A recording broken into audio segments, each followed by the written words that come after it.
welcome to Retro Retros, where we keep modern classics moving. So today we're going to replace the alternator on a Volkswagen T4. So this is the 1.9 diesel.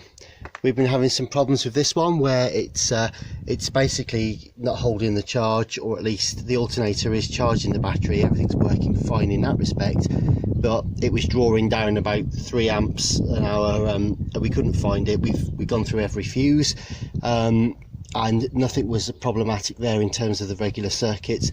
It turns out that the actual alternator's got an internal fault and it's drawing down the permanent live, but way too much. So today we're just going to go ahead and replace the alternator.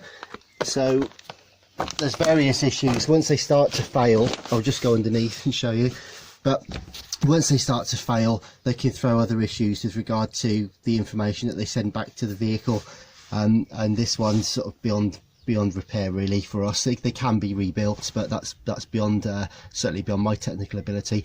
So to get this one off, essentially all we need to do is loosen the 13mm bolt there, which is obviously your belt tensioner positioning bolt. So we get that out.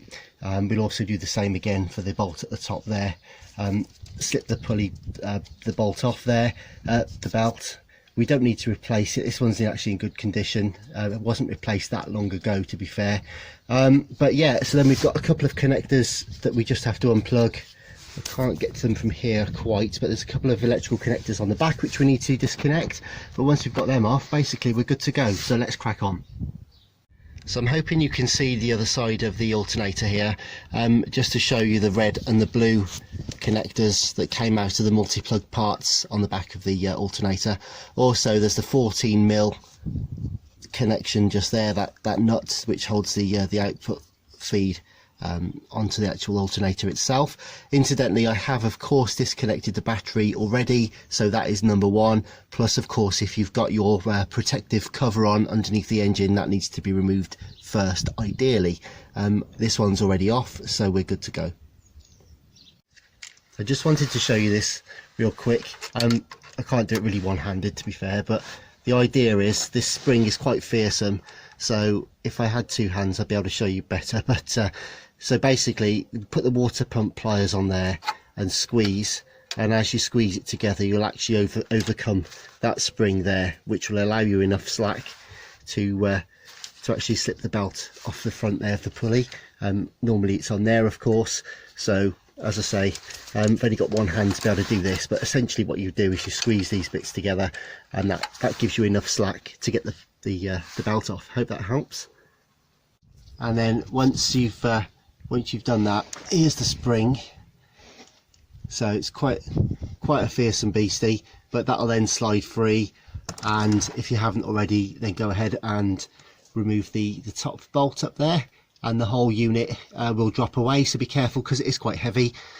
And that's it really for getting it off. Now the next thing to say is, let's just get into a more comfortable position, is to just compare the new and the old, just to make sure you've got the right units. So there's the new one versus the old, and apart from the overall view, of course, it's things like making sure that the connections are correct for the outlets, and also for your warning light sort of feeds as well. So this one's got a double pin there, and also got the connection on that side. The adjustment bolts and everything else are all correct. So yeah, you just make sure that you've got the right piece, because obviously you don't want to be fumbling about under the car or a van to find out you've not actually got the right piece.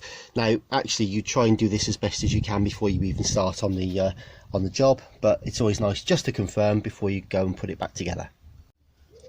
So there's the new one on.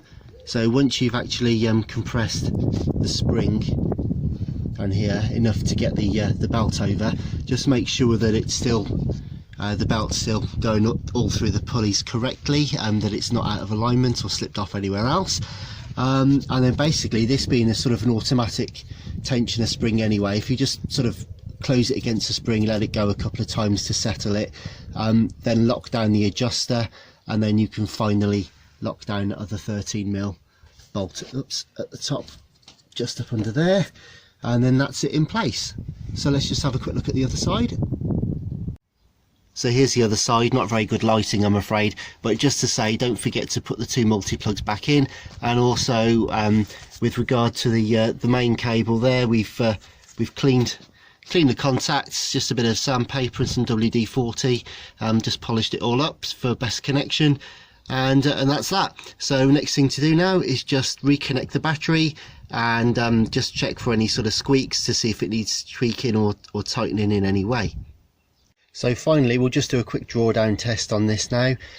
Before it was over 3 amps, so let's have a look. So she's on the 10 amp setting, and she's down to about 300 milliamps. So yeah, so what's that, 300 times less power draw than it did have before, so that's perfectly acceptable. Yeah, fantastic. So that's that job done. Right, I'm sure there's plenty more to do on this old bus, so I'll see you soon. Thanks for watching.